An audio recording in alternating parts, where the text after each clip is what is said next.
بسم الله الرحمن الرحيم السلام عليكم ورحمة الله وبركاته كلنتي وعن وناكسن ومعلنكا سولا بورتال سودا وذا دمان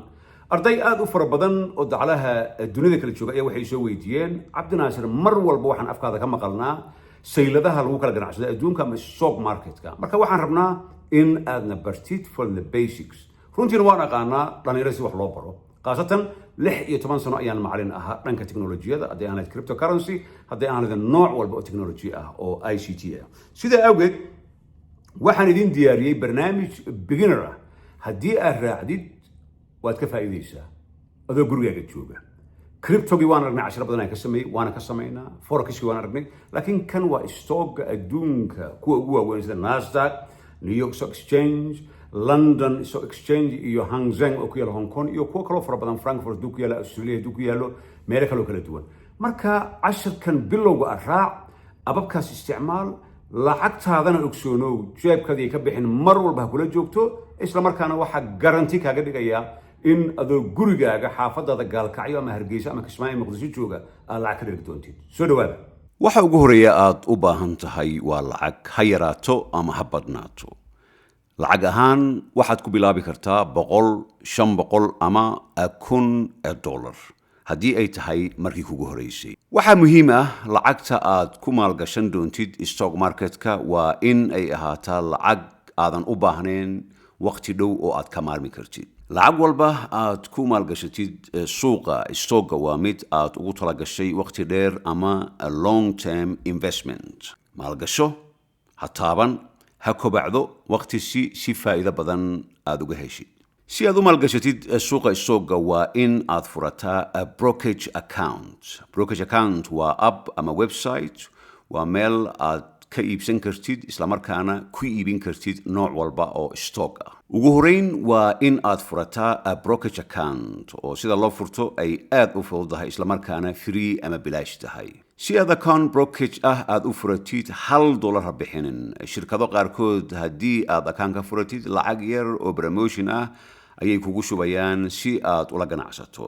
waxaan idinla wadaagayaa shirkadaha ugu wanaagsan ee laga furan karo brokerage account oo bilaash ama free ah waxayna kala yihiin waxaa halkan ku aragtaa best online brokerage account and trading platform kuwaasoo best overall wuu ku kala saarayaa inta ugu badan haddii ahaan lahayd fidelity waa best overall wax walba waa kabargareeya haddii bilow uu ku yahay stocka waa taqaanaan account marba aan promote gareeyo Charles Schwab waxa laga yaabaa meelo qaarkood oo wadankeena Soomaaliya ay kamid tahay inaanu ka shaqeynin haddii advanced trader aad tahay waxaad aadaysaa interactive brokers ayaad aadaysaa linkiyadu halkan ayaan soo dhigayaa haddii optionkan oo best trading uu yahay waxaad aadaysaa taste trade ayaad aadaysaa international hadduu yahay waxaad aadaysaa interactive brokers ayaad aadaysaa best mobile investing and trading wuxuu noqonayaa e-trade la yiraahdo kan waa very important best for cryptocurrency trading wuxuu noqonayaa Robinhood oo taqaanaan waxa kaloo aad u wanaagsan oo cryptocurrency ku fiican interactive brokers ka mar walba xasuuso kuwa waxa jira wax walba ka bargareeya forex ka bargareeya waxay ka bargareeyaan cryptocurrency iyo stock marketka kan risk management interactive brokers kan waa leeyahay best generating stock traders ideas wuxuu noqonayaa interactive brokers uu noqonayaa kan waa number 1 hadii laga reebo Charles Schwab iyo hadii laga reebo Robinhood haddii algorithm trading aad sameynaysid interactive brokers isla isagii haddii low cost aad doonaysid kii aan ku bilaabo fidelity best low cost account brokerage ka markii aad furatid oo wax walba aad xaqiijisid sida password adag two factor authentication iminka waxaan u gudbaynaa qaybaha kale lacag waa in aad ku shubataa ama deposit ku samaysaa account aad furatay si aad u iibsatid stock dadka intooda badan waxay lacagta transfer kaga sameeyaan bangigooda meel walba adduunka ka joogaan waxayna ku xiran tahay wadanka aad joogtid markaa brokerage account-ga gudihiisa waxaad ku arkaysaa meel ay ku qoran tahay make a deposit ama lacag dhigo meesha geli akhbaaraadka bangigaaga iyo inta lacag ee aad deposit ahaan u doonaysid adigoo mar walba samayn kara deposit kaydin ama withdrawal kala bixid waqti walba aad doonaysid adigoo ah qofka kaliya ee maamulaya account-kaada kadib waxaad xulanaysaa stock aad iibsan lahayd hadday tahay markii kugu horeysay ee aad iibsanaysid stock waa in aad samaysaa labadan arrin kow diversify oo ah lacagtaada oo dhan hal stock ha wada gelin marka ugu horeysa one by one u gado markaad suuqa si fiican u fahamtid dhowr stock oo kala duwan iibso 5 ilaa iyo 100 stock kala duwan waad iibsan kartaa. labo, stockyada waaweyn ama bigger stocks mar walba maalgasho.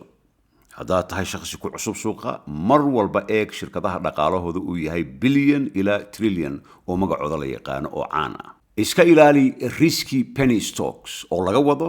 waa trade wixii ka yar $5, waana very high risk, isla markaana volatile, kor aada hoos aada, waxaan laga sameeyaa lacag yar, isla markaana shirkadaha laga sameeyana caan ma ahan, lacagtii inay kaaga lunta ayay u badan tahay. haddaad bilow tahay mar walba iibso stockyada shirkadaha caanka ah ee adduunka oo dhan laga yaqaano sida Coca-Cola, Microsoft, Walmart, Amazon, Unilever, Infosystem, Bevisor, ITC Limited, Apple, Procter & Gamble, Nike, American Express, Visa, JP Morgan Chase & Co., Coal India, PepsiCo, Johnson & Johnson, Berkshire Hathaway oo aad taqaanaan the biggest investor oo ma taqaanaa ugu lacagta badan adduunka, Upvy, McDonald's, IBM, Maersk, Disney iyo Facebook. haddii aad tahay qof moralitygiisa ama damiirkiisa u wadana shirkado qaarkood iska ilaali, waayo waxaa laga yaabaa inay hub iibiyaan, waayo waxaa laga yaabaa in waddan aadan doonaynin in lacagtaadu ay gaarto ay gaarayaan. weligaa stocka ka iibsan shirkadaha yaryar ama kuwa aan adduunka caanka ka ahayn, waayo waa high risk lacagtaada ay kaaga lumi karto. shirkad aad stock ka iibsanaysid, Google search ku samee taariikhdooda, assetka ama kaydka ay haystaan, stock marketyada sida Nasdaq, New York Stock Exchange, London Stock Exchange iyo Hang Seng oo ku yaala magaalada Hong Kong ee waddanka China. haddii ay ku jiraan ganacsigaasi, mar walba waa ganacsi fiican oo stock marketka laga iibsan karo. haddii aadan aqoon stock aad iibsanaysid ama aad ku cusub tahay suuqa, isku day in aad iibsatid index fund ama ETF. riski aad buu u yar yahay, isla markaana waxay track gareeyaan ama ay la socdaan Standard & Poor's 500 ama S&P 500. index fund haddii aad maqashid waa typical mutual fund ama exchange traded fund ETF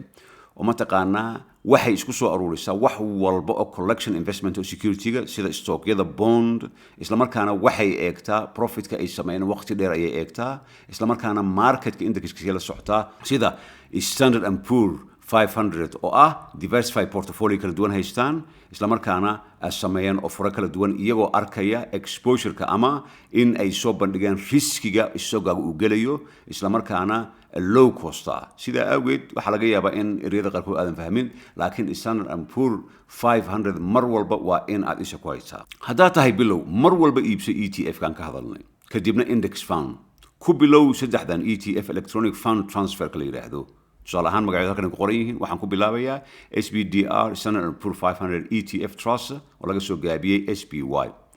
iShares Core S&P oo Standard & Poor's 500 ETF oo IW laga soo gaabiyey, Vanguard Standard & Poor's 500 ETF oo VU laga soo gaabiyey. marka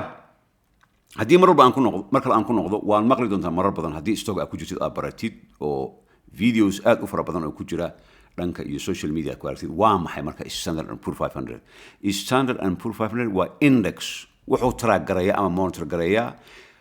sicirka mataqaanaa sheerar kala duwan ee kambaniyada publicly traded mataqaanaa companies in the USA ugu waaweyn 500 sida London Stock Exchange oo la yiraahdo London Stock Exchange uu mataqaanaa u track gareeyo 100 shirkadooda adduunka waddankooda ugu waaweyn oo kale. marka dadka markay ka hadlayaan stock iyo marketka wuxuu yahay, mar walba waxay indhaha ku hayaan oo ay ka hadlayaan Standard & Poor's 500. su-aasha ugu muhiimsan waxay tahay qaabkee loo iibsadaa stock. nooca stock aad iibsanaysid waa kee, imise share ayaad doonaysa inaad iibsatid, iyo imise ayuu joogaa sicirka stock. tusaale ahaan haddii aan rabo in shirkadda Apple aan share ka iibsado, ticker symbol ayuu leeyahay ama astaanta lagu garto, kaasoo ah dhanka Nasdaq ah, wuxuu noqonayaa AAPLE oo Apple ah. waa astaantan marka waa very important dhanka iyo Nasdaq. haddii aan rabo shirkadda weyn ee Oracle Corporation, ticker symbolkooda wuxuu noqonayaa New York Stock Exchange ka hadlayna. marka kala saar marka Nasdaq iyo New York Exchange wuxuu noqonayaa ORCL oo shaashada aad ku aragtaan. Amazon ticker symbolkiisa wuxuu noqonayaa Nasdaq AMZN. Meta oo shirkaddan Facebook iska leh iyo shirkadaha mataqaanaa teknolojiyada ee la xiriira iyaga iska leh sida mataqaanaa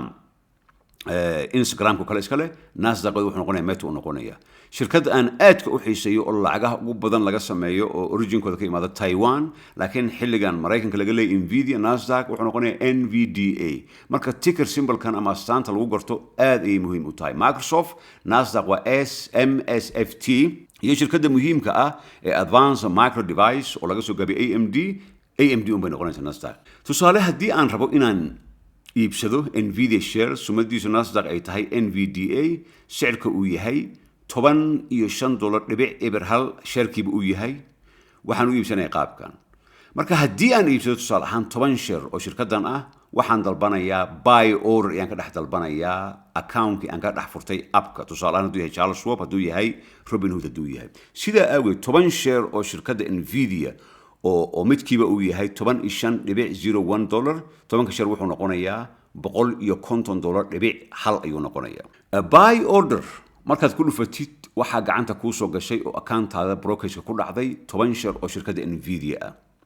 qaabkee la isaga iibiyaa markaa wixii waa soo gadatay profit inaad samaysan rabtaa inaad iska iibsan rabtaa iibsiga kadib waad iska gadi kartaa tabcan waqtigaa doontid isla markaa isla maalinta asbuuc kadib ama sanad kadib adigu umay kugu xiran tahay mar walba qaabka loo iidiyo aad ay u fududahay abka dhexdiisa waxaad ku dhex arkaysaa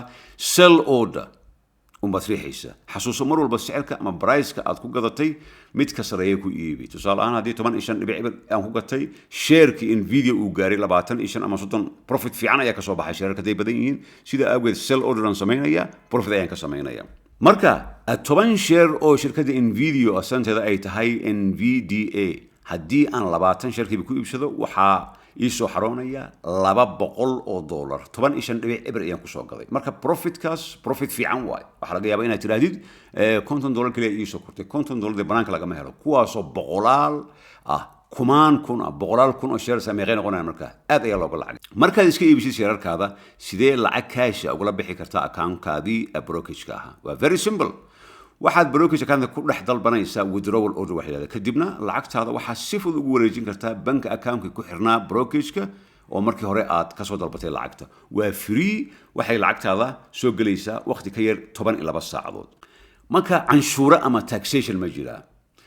sanadkii markuu dhamaado 31 bisha December brokerage account-ka wuxuu ku soo dirayaa form la yiraahdo 1099 consolidated wuxuuna inta badan ku soo gaarayaa bartamaha bisha Febraayo adigoo laga doonay inaad buuxisid dhammaan wixii canshuuraad ah ee dawladda waddanka aad joogtid ay kula xisaabtamayso waxa xusuus mudan haddii aad joogtid USA Canada EU UK ha iska indha tirin tax return haddii aad US citizen aad tahayna waddan walba aad ku nooshahay waxaa qasab ah mar walba inaad buuxisid formkaas tax return-ka xataa haddaad Soomaaliya ku nooshahay haddiiba baasaboor Maraykan aad haysatid marka waa muhiim haddii aadan stock iibin laga dooni maayo tax return haddii shareerkii aad iibsatay ay brokerage account-kaagu ku jiraan lagagama baahna tax return oo haddaadan iibinin ay isaga jiraan lagagama baahna haddii aad iska iibsid stock oo aadan waxba ka faa'iidin lagagama baahna tax return tusaale kale haddii shirka Nvidia aad ku iibsatay 15.1 oo aad ku iibiday ama ay isaga gaday 15.1 ama wax yar oo ka hooseeya lagama baahan tax return profitka marka la gaaro baa loo baahan yahay in aad taxation-ka aad bixisid ama formka aad buuxisid stock market in aad lacagtaada ku maalgashid waa sida ugu fudud ee lagu taajiro sida awgeed adigoo waqti lumin raac wixii aad halkan ku baratay mar walba xasuuso in aad ka bilowdid lacag yar isla markaana aad maal gelisid shirkadaha caanka ah ee caalamiga ah waxaan filayaa in aad fahanteen the basics of stock market-ka sida loo gasho lacag sida marka saan hore ku sheegay ababku way farabadan yihiin kuwa waxa jira Kenya ka shaqeeya South Africa ka shaqeeya Europe ka shaqeeya Mareykanka ka shaqeeya marka way kala duwan yihiin laakiin adoon waqti luminin kii ku shaqeeyo soo download gare $5 ilaa iyo $100,000 waxaad haysid ku bilow isla markaana waqti aad u yar waxaad noqonaysaa qof stock ka lacagaysta faa'iidooyin aad u badanna ka sameeya waa mahadsantihiin